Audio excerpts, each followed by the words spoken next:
On this episode of the Star Trek Universe podcast, we are talking about Star Trek Discovery 112, Vaulting Ambition, right after this.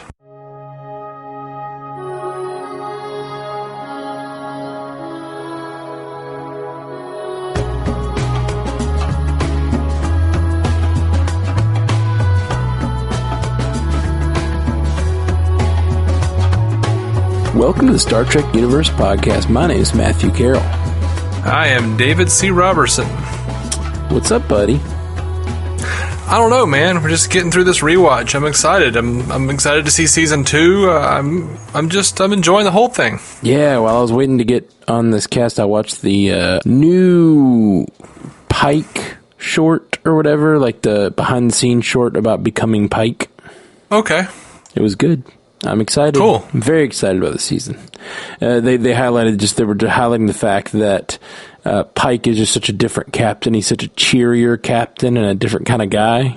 Mm-hmm. And how different he is from Lorca, and they just showed a few scenes of like the crew responding like they've all been beaten by Lorca for a season.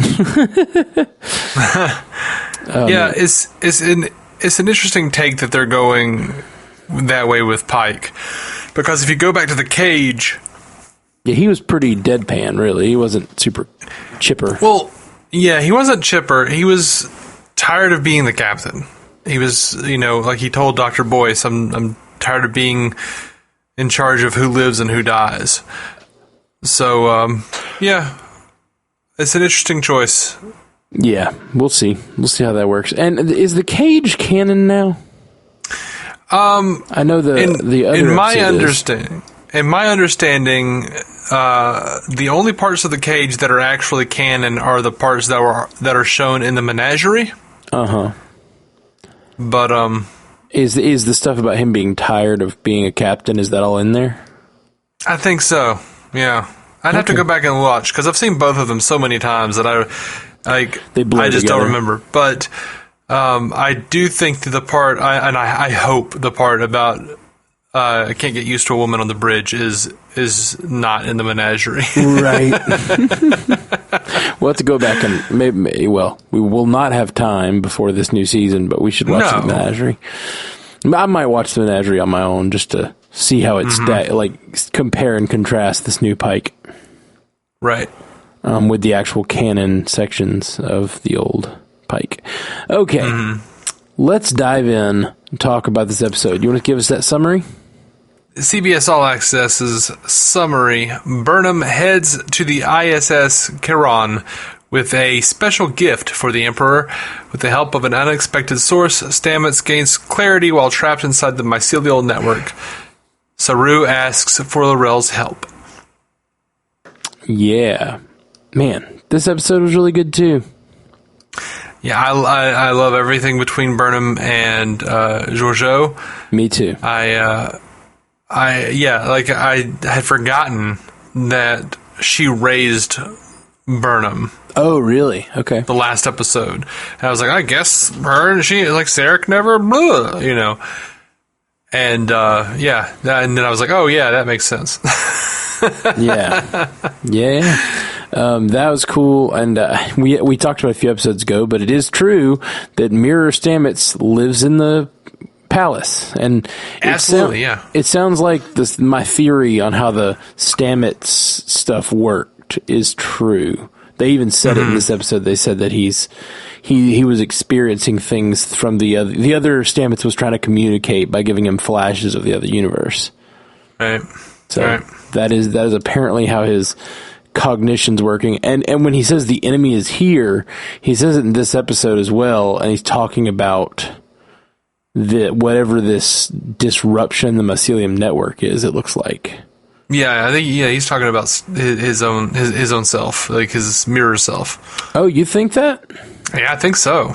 Oh, see, no, I took it as when he says it, it flashes to that disruption in the mycelium network. But Mirror Stamets caused it. That's true. That's what Nexus Culber said. Nexus Culber. Yes.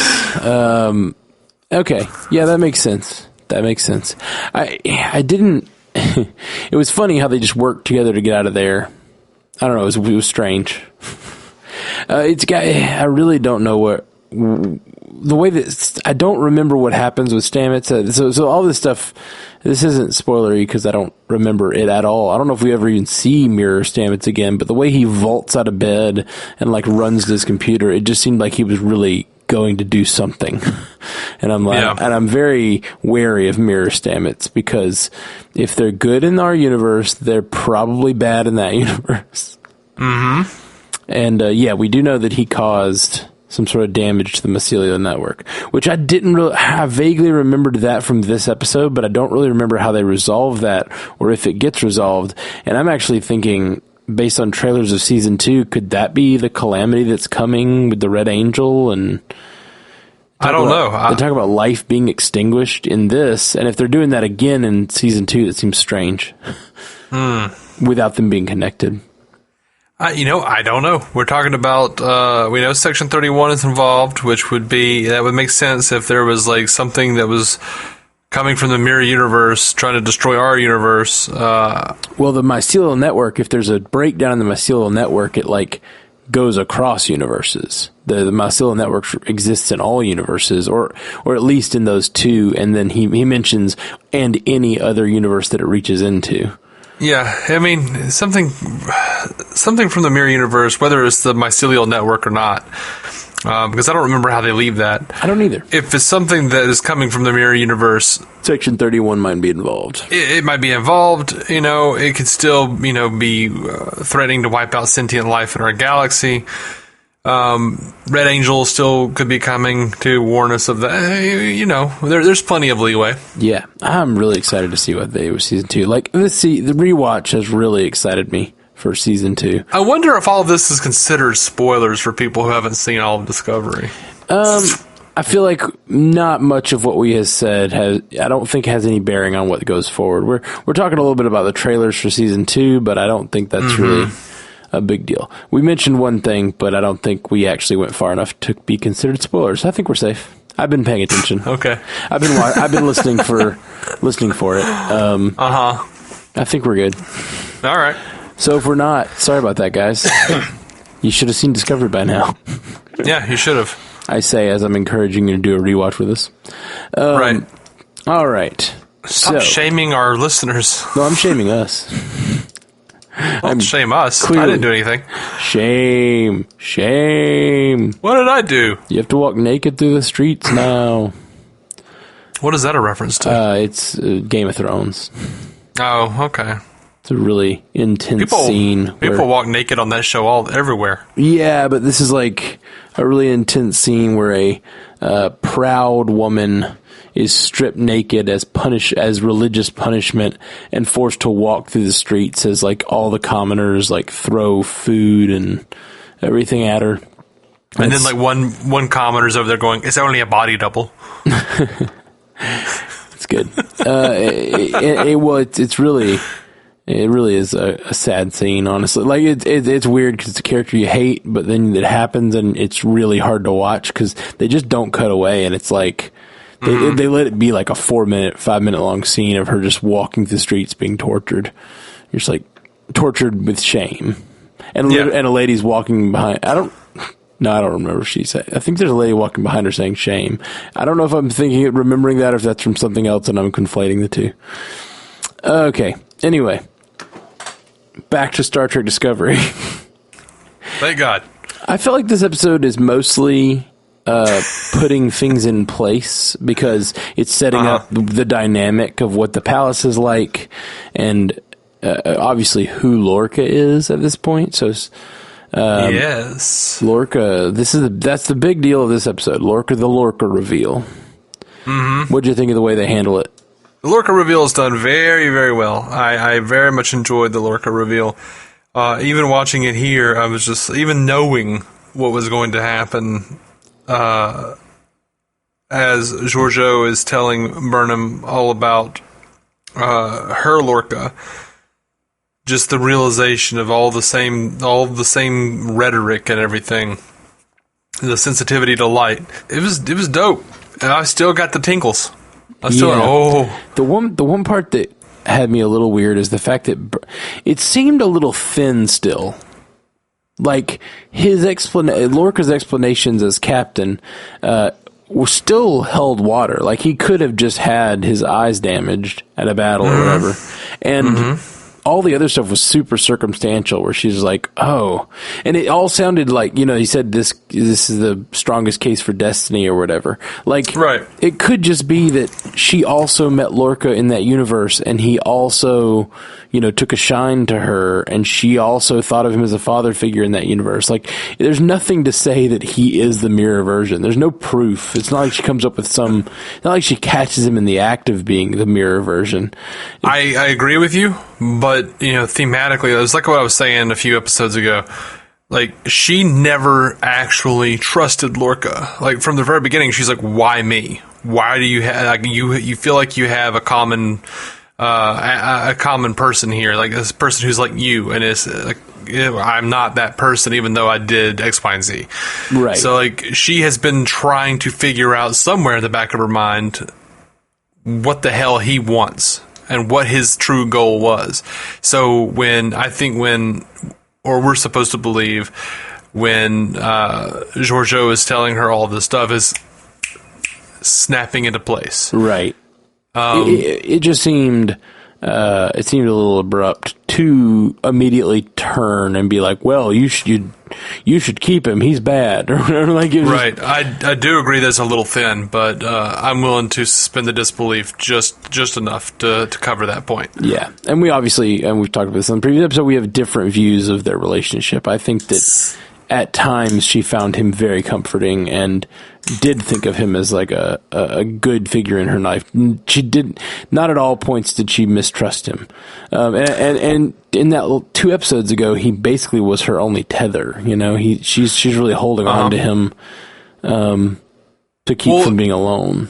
Sure, but when you're in that position, even if you don't trust someone, you don't have to tether yourself to someone you completely trust.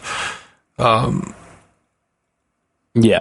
That just the complexity of the human condition. Like, sometimes who among us hasn't been in a romantic relationship that we knew was bad for us? Oh, all of us. I think we've all been there. Like, there's been a few girls that I dated in the past that I know I couldn't trust them as far as I threw them. Right. Oh, man. So the most heartbreaking part of this episode was clearly Stamets and Colbert having their loving conversation. What do you think is going on there? Because there's three distinct theories of what is happening. What is actually happening while Stamets is talking to Colbert? I'm not sure. I'm not sure if it's if it's a Star Trek 3 kind of thing or whatever, or Star Trek 2, whatever it is, whichever one it was. Those two run together for me. He's always alive as long as we remember him type of situation. The mycelial network is just bringing that out. Yeah. Or creating something to make him more, like Mirror Stamets said, it creates an environment that makes you more comfortable. Right. And whether it was like a Culber who was born out of Stamets' mind, but he also provided information. But that could have also been just something that Stamets was picking up from being a part of the mycelial network and being able to see everything. Yeah. So this is the three versions of this that I see. And there's one I particularly like, is that somehow that's actually Colbert. Like, somehow he is speaking because the tendrils reach everywhere, and somehow he is reaching out and touching whatever soul is left of Colbert. And I think that's a beautiful notion, but I don't think it's correct. At least that is interesting. Yeah, for sure. It is interesting. Really is like Nexus Culber. Yeah, it's Nexus Culber. Then you've got the idea that it's just Stamets. Stamets is Stamets' head creating a comfortable environment, like you said. Mm-hmm. But my favorite theory is that version of Hugh is the mycelium network itself communicating the information that it needs to communicate to Stamets so that he can save it.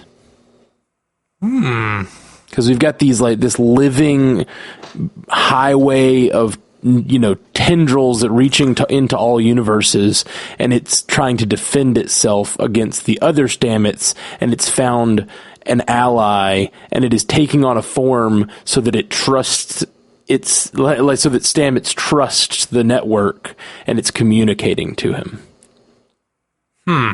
A la when the prophets show up as Cassidy, or as as Cisco's wife, when they're trying to in the very first episode of DS9, they show up as Cisco's wife to speak to him.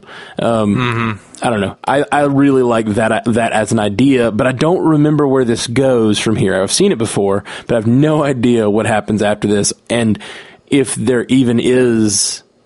There's got to be they got to do something with the mycelium network, and I don't remember what it is. And they've got to do something to get home, and I don't remember. So we'll see. Yeah, we'll see. We'll get there. Yeah, man.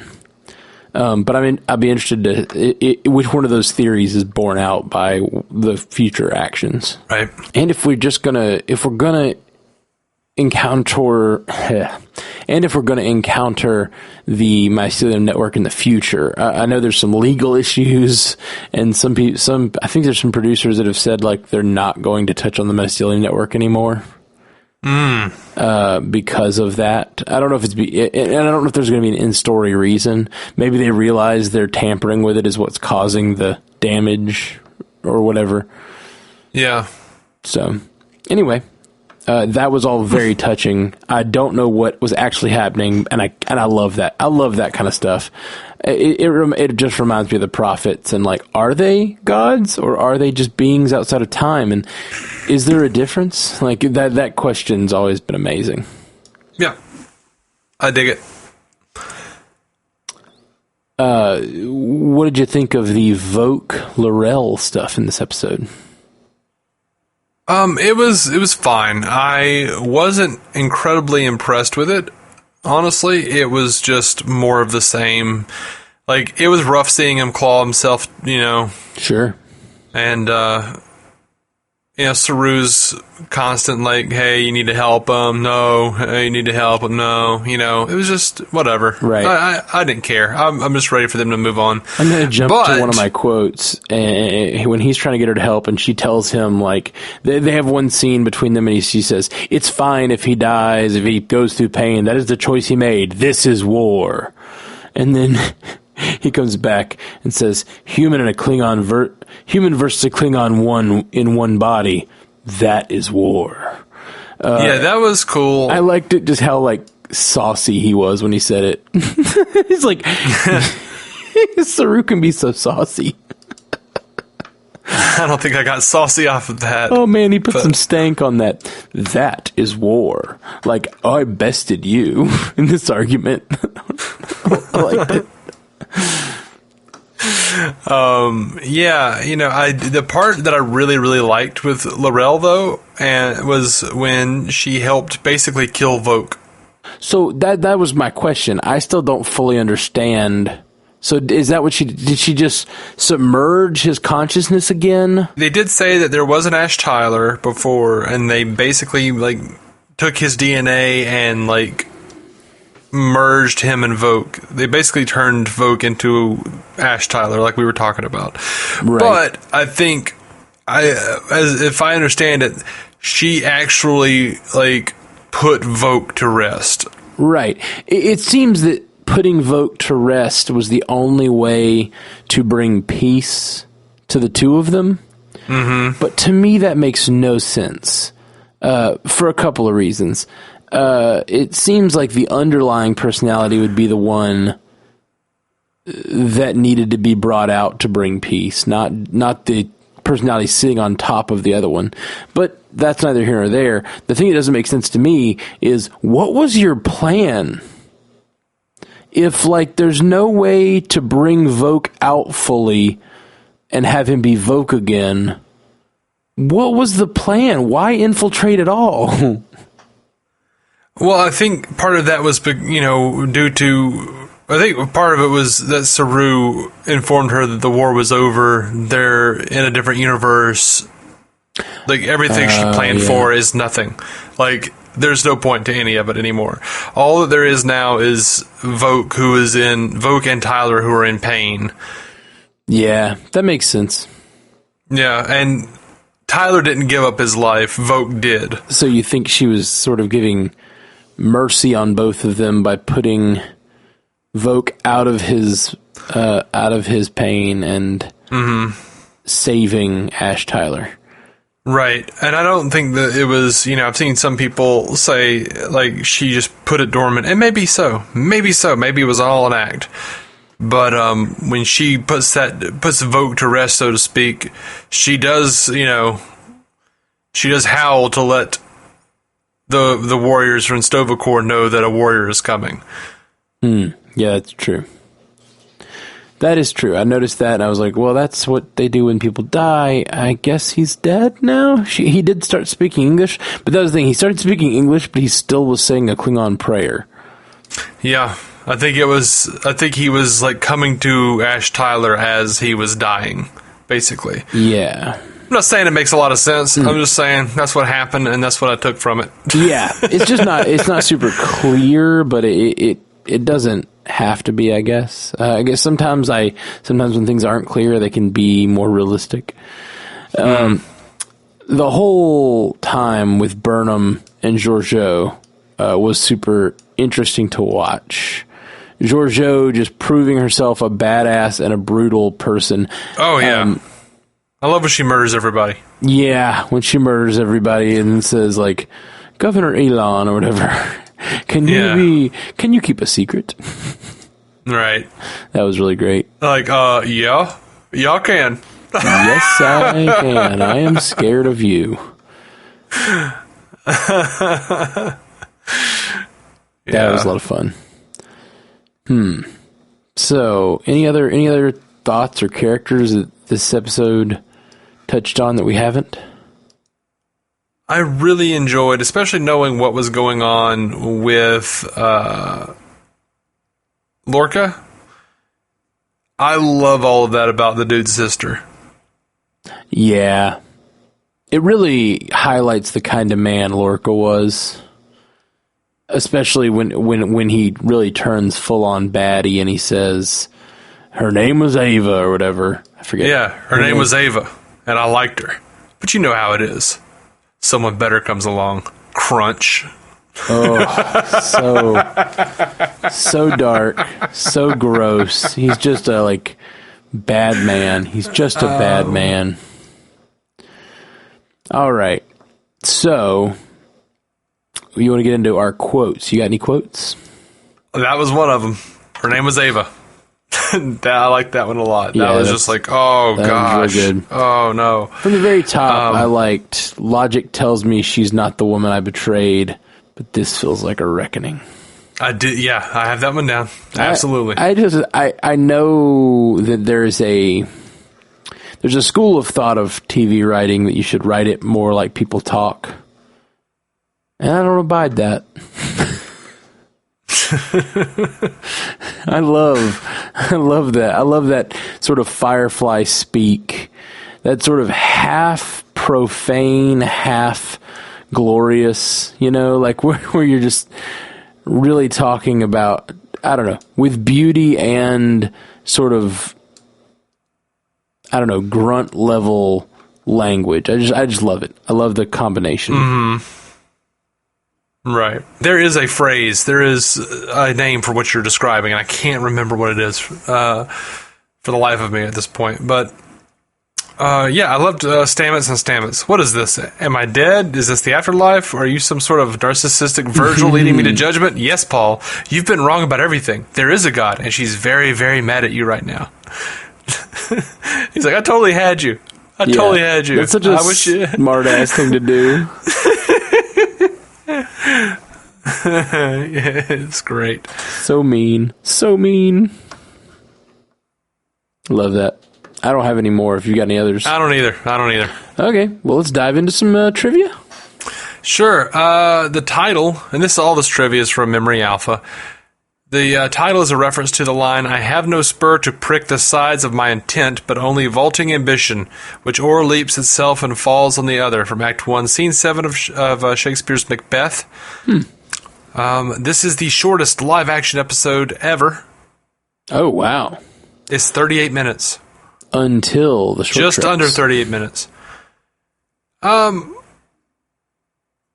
not sure that they're counting that as a series, though, for real. Well, yeah, I know, but they are shorter, and they are episodes. You're right. And they are live action. You're right. But shortest up until now. I'm the asshole. You're not an asshole. It's just new information. So they brought up connected to this, the episode revealed that humans and Terrans have only one biological difference, photosensitivity. In the Mirror Universe episodes predating Discovery and following Mirror Mirror, the starships and habitats are noticeably darker than a Federation starship would be. They even point out that Jonathan Archer appears to squint while in the captain's chair of the U.S.S. Defiant on Enterprise. I think that was just questionable acting on Scott Bakula's part. He's a squinty man. He squinted a lot while he was being evil. That was weird. He squinted a lot as he was bouncing around from body to body back in the early 90s. He did. He's a squinty man. He's a squinter. Not faulting him for it. I like the guy. Squint or no squint. Right. Let's move on. I was just letting you go, man. So sometimes I count on you to interrupt me, man. Nah, man. I'm gonna let you dig that hole yourself. And the classified file on the U.S.S. Defiant reference events in Star Trek Enterprise in A Mirror Darkly. Yeah, that was really cool. Mm-hmm. I love that they. I love that they're referencing Enterprise as much as they are. Yeah, it's cool. Or at least a version of the universe we saw in Enterprise. Right. Yeah. All right. Well, I really, really liked this episode. I'm really excited about the last 3, I guess it is, we have left. Yeah, we have 3 left. Awesome. Any spoilers talk you have? I don't think so, because I don't remember anything else that happens in this season. Yeah, I think I'm officially caught up with how the season ends. Yeah, the closer we've gotten to the end, the less I remember. Oh, I am remembering some things now. But we won't talk about them because you don't remember them, and I don't want to spoil them for you. Yeah, it's gotten bad. All right, guys. Well, that's it for us then. We'll be back very shortly. We're going to be dropping these almost every day this week because new episodes start at the end of the week. They do. We got to catch up. Yeah, we're almost there. 3 episodes. We can do it. I hope we can muster it. It would have been a fine thing if it weren't for that laugh. All right, guys. Dave, you're cracking me up with that laugh. All right, guys. Peace. Live long and prosper. To reach out to us, hit us up at StarTrekUcast.com, at StarTrekUcast on Twitter, Star Trek Universe Podcast on Instagram and Facebook. Just search for us there, or send us a message at StarTrekUcast@gmail.com. If you'd like to hear more from David C. Robertson, check out the DC On Screen podcast or maladjusted.tv. And if you want to hear more from Matthew Carroll, that's me, check out the Marvel Cinematic Universe podcast, or go listen to my music at MatthewCarrollmusic.com or anywhere you get music.